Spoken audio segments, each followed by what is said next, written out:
চাঁদপুরে বড় সিদ্ধান্ত ৪৬টি বাজারে খাজনা আদায় বন্ধ ঘোষণা।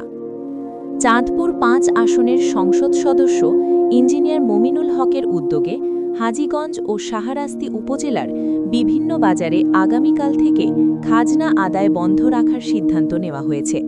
মোট ৪৬টি বাজার এই সিদ্ধান্তের আওতায় আসছে বলে জানা গেছে। স্থানীয় ব্যবসায়ীদের দীর্ঘদিনের অভিযোগ ছিল বাজারগুলোতে অতিরিক্ত খাজনা আদায় করা হচ্ছে, যা তাদের জন্য বড় ধরনের আর্থিক চাপ সৃষ্টি করছে। বিশেষ করে ছোট ও মাঝারি ব্যবসায়ীরা এই খাজনার কারণে ব্যবসা পরিচালনায় হিমশিম খাচ্ছিলেন।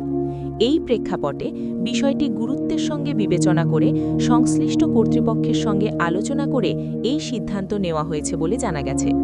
এতে বাজার ব্যবস্থাপনায় স্বচ্ছতা ও শৃঙ্খলা ফিরিয়ে আনার পাশাপাশি ব্যবসায়ীদের স্বস্তি নিশ্চিত করার চেষ্টা করা হচ্ছে।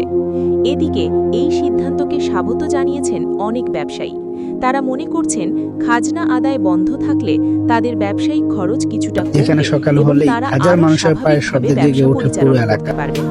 এই বাজারকে ঘিরে উঠেছে প্রচুর জীবনযাত্রা। এখানে রয়েছে থানা, মাদ্রাসা, কলেজ, হসপিটাল, ক্লিনিক এবং বিভিন্ন ব্যাংক। এক কথায় বললেই মানুষের দৈনন্দিন জীবনে যা যা দরকার তা সবই পাওয়া যায় এই কচুয়া বাজারে। দূর দূরান্তের গ্রাম থেকে মানুষ আসে এখানে। কেউ আসে বাজার করতে, কেউ আসে সংসারের বাস্তবায়ন করা যায়। ভোরের আলো ফোটার আগেই জেগে ওঠে কচুয়ার কাঁচা বাজার। শাকসবজির রং, মানুষের কোলাহল সব মিলিয়ে এখানে শুরু হয় দিনের প্রথম গল্প। এখানে আছে চাষের গ্রাম, পরিবারের রিজিক আর বেঁচে থাকার লড়াই। বাস্তবে কতটা কার্যকর হয় এবং সাধারণ ব্যবসায়ীদের জীবনে কতটা পরিবর্তন নিয়ে আসে। আপনার এলাকার বাজারেও কি এমন খাজনার সমস্যা রয়েছে? এই সিদ্ধান্তকে আপনি কিভাবে দেখছেন? আপনার মতামত জানাতে কমেন্ট করুন।